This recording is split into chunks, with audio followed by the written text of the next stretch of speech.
Hey everyone, this is Pete.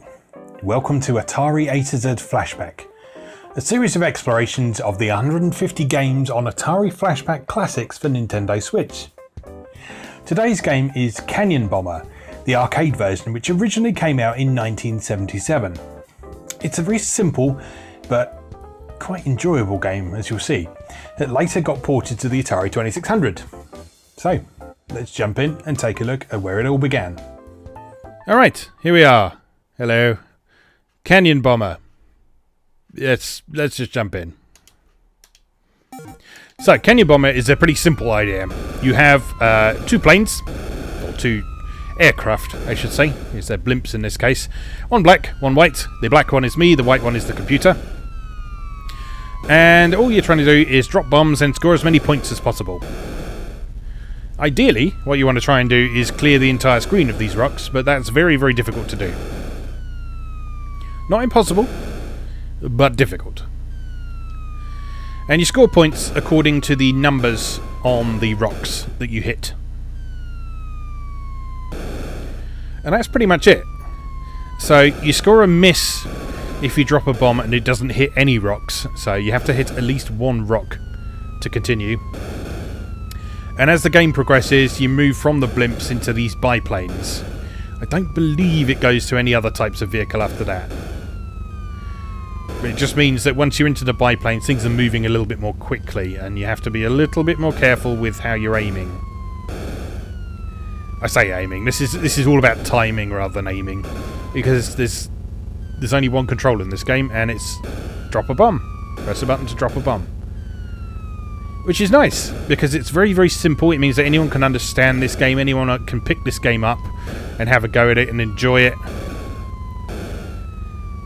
But despite their simplicity, it's really fun. Because it's not a game of chance or anything like that, it's a game of skill and timing. Its mechanics are very basic, yes, but they're mechanics nonetheless. Now, anecdote time. I wasn't aware of the existence of this game until quite recently, either in its Atari 2600 version, which we'll talk about in a few weeks, or its original arcade version. In fact, I learned about the Atari 2600 version long before I learned about the arcade version. The arcade version I didn't know even existed until I picked up this particular Atari Flashback Classics collection for Nintendo Switch. The Atari 2600 version I did have some familiarity with from previous Atari 2600 collections, though. But I didn't know this game back in the day. I didn't know Canyon Bomber as a game when I was playing Atari 8-bit computers and that sort of thing. I did, however, recognise the formula. And the reason for that is that this kind of game, this kind of one-button game where you drop bombs, you try and destroy things and score as many points as possible. Now, it's actually quite a popular formula for games that were put together by amateurs or people who created type-in listings for magazines at the time.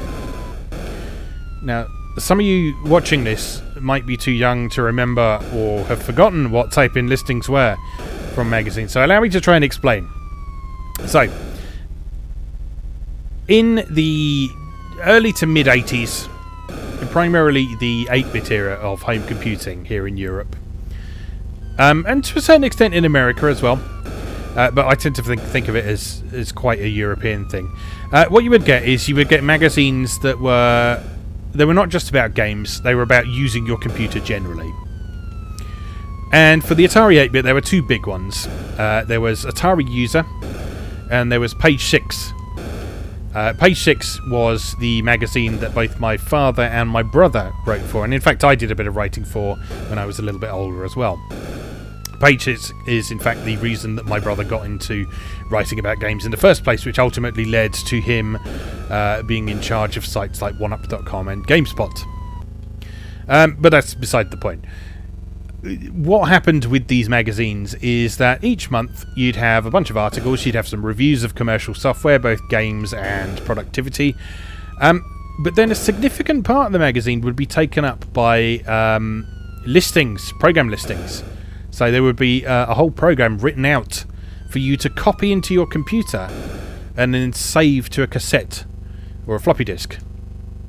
And the reason this was able to be a thing at all in the first place was because pretty much all of the 8-bit computers of the era, so the Spectrum, the Commodore 64, the BBC Micro, the Atari 8-bit computers, all of the 8-bit computers pretty much, rather than having an operating system like we know today on a computer, when you booted them up, they would go straight into BASIC, which is a programming language.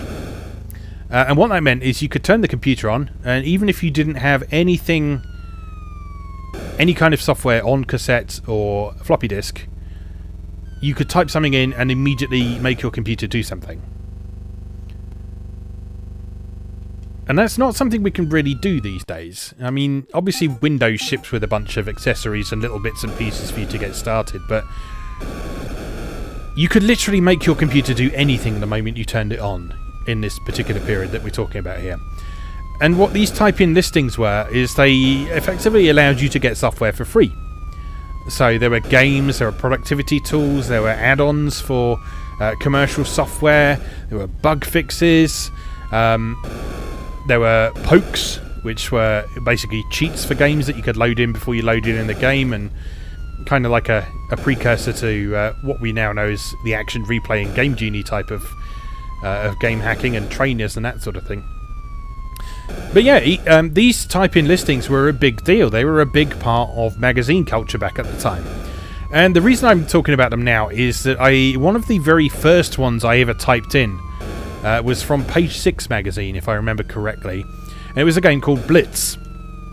And Blitz was a game where the concept was that you were flying a plane and you were running out of fuel and you were going to crash. But there was nowhere to land. You were over this cityscape, and there was nowhere safe to land. And so what you had to do is you had to drop a load of bombs from your plane, basically level the entire city block, and land safely. And assuming and hoping that the city was abandoned, but I can't remember if that was ever made entirely clear. But yeah, certainly, obviously, you can see the resemblance from what we're doing here. Later on, there was another version of the same format in Atari User, I believe. That was called City Bomber in that case.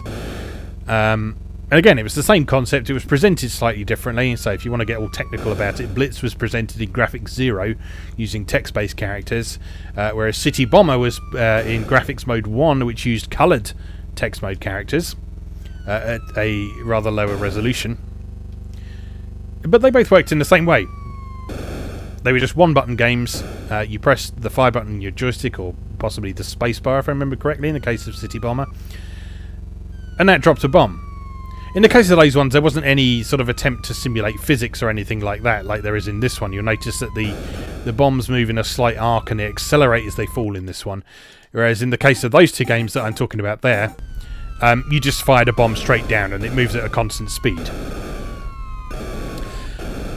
But the reason this kind of game was quite commonplace as a type-in listing, not just on the Atari but on other platforms as well, is because it was actually quite a simple concept to get up and running in the BASIC programming language. Because in most variations of BASIC, be it Spectrum BASIC, Atari BASIC, Commodore BASIC, most variations of that had some means of moving text characters around the screen and erasing things that characters move over the top of, and even of finding out what is at a particular location on screen. So in order to make a game that followed this format, you didn't need to know anything complicated about making sprites or anything, which was an absolute nightmare on the Atari, as I recall. You didn't need to know anything particularly clever about graphics manipulation, except maybe redefining the character set if you wanted to have your own custom graphics rather than letters flying around, dropping more other letters on each other. But yeah, and so this format of game was quite a commonplace one for people to kind of cut their teeth on programming and to get a feel for how to manipulate things on the screen, how to play sounds, how to set up conditions to see if things were working correctly, all that kind of thing. And also there was the fact it was a tried and tested format as well. So obviously Canyon Bomber had done quite well for Atari, both in the arcades and on the Atari 2600. And so people knew that this worked. It was simple but effective and addictive. People know how to play it. People understand it.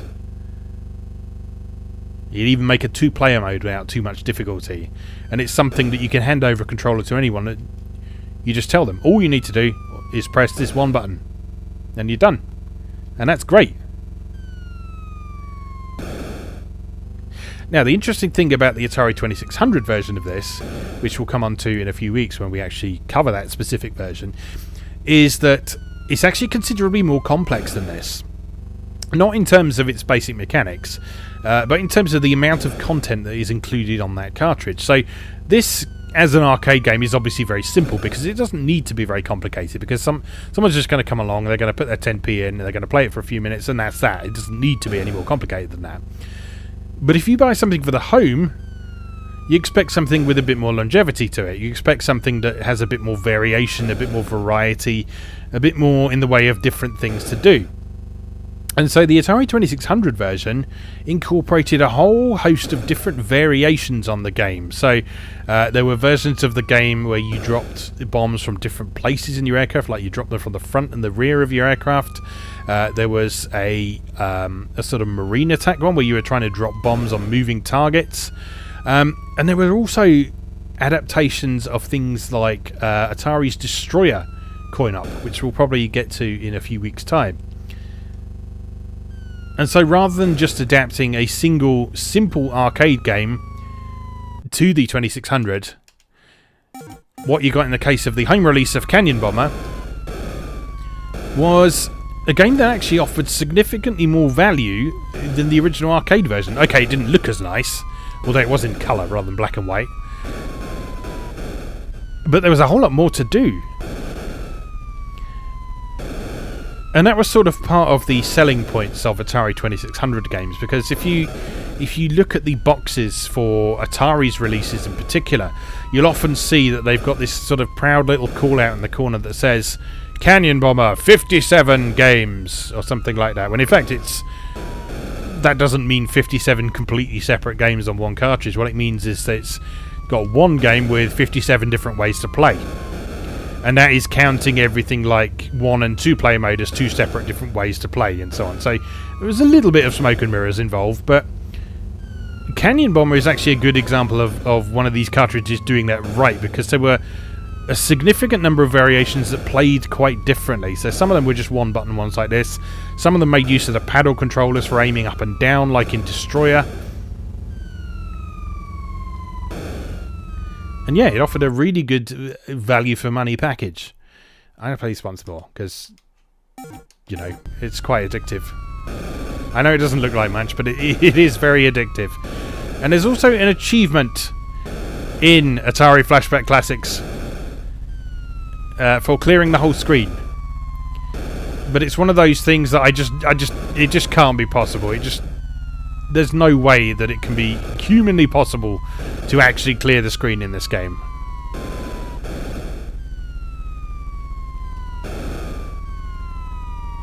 I don't know. I like trying anyway.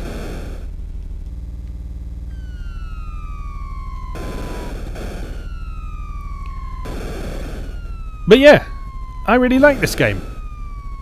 And as I say, I know it doesn't look like much, but it doesn't have to. That's one of the great things about this era of games, is that there were so many games that really didn't look like much that you just had to use your imagination for. But they played brilliantly then, and they still play brilliantly now.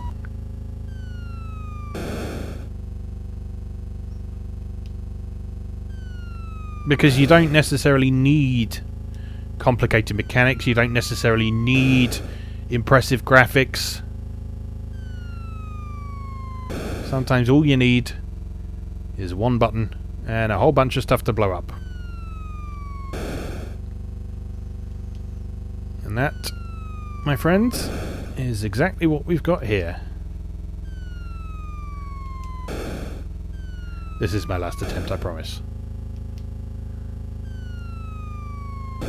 And somehow I don't think I'm going to be clearing the screen. But we'll see. You never know. Strange things have happened. I do like the fact that you can play this single player, because there's just a few games from this era that are obviously designed for two people that you simply can't play single player. But because the concept of this game is really simple, they could put in a single player mode without too much difficulty. All they had to do was make the computer controlled player just fire off a shot every few seconds. It didn't need any sophisticated artificial intelligence or anything like that. So yeah, so that was quite welcome, and it's still enjoyable as a single-player game, because you've still got someone to play against, at least until random chance determines that the computer messes up and doesn't have any bombs left. But then in the meantime, you've got the incentive to chase your own high scores as well.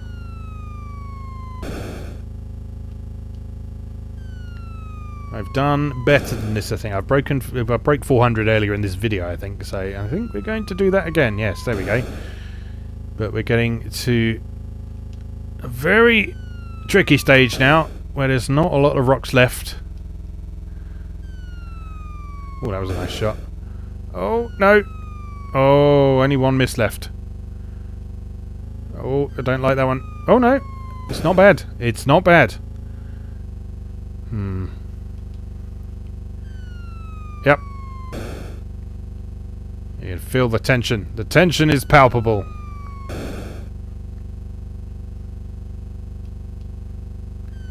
Oh, precision bombing. Absolute precision. Ah, damn it. 433. Not bad at all. Not bad at all. That is my highest score in this game. Just for reference, I'm just going to take a look at the current online leaderboards. This is for the Nintendo Switch version, remember, so this doesn't take into account people who've played this on Xbox One and PlayStation 4. I'm actually placed 8th in the world out of the Nintendo Switch players, which is quite satisfying, with 433 points. The top player is Andy Social with 624 points, which I'm sure you'll agree is quite impressive. That's probably a clear screen and then some. So, well done to Antisocial. Antisocial, even, if you're watching, which you probably aren't, but hey. Anyway, I hope you enjoyed that. As always, thank you very much for watching, and I'll see you again next time. Thanks for watching. If you enjoyed this video, please help out the channel by leaving a like or a comment and subscribing. New episodes of Atari A to Z are on Tuesdays and Atari ST A to Z on Thursdays. Check out atariatoz.wordpress.com for a full archive. Do please also check out my other projects moegamer.net, where I explore Japanese and Japanese-inspired games from yesterday and today, and videopackgames.wordpress.com, which aims to catalogue a small but well-formed library of the Philips G7000 Videopack computer, also known as the Magnavox Odyssey 2. You can also support my work on Patreon or buy me a coffee. You can find links to do both down in the video description. Thanks again, and I'll see you next time.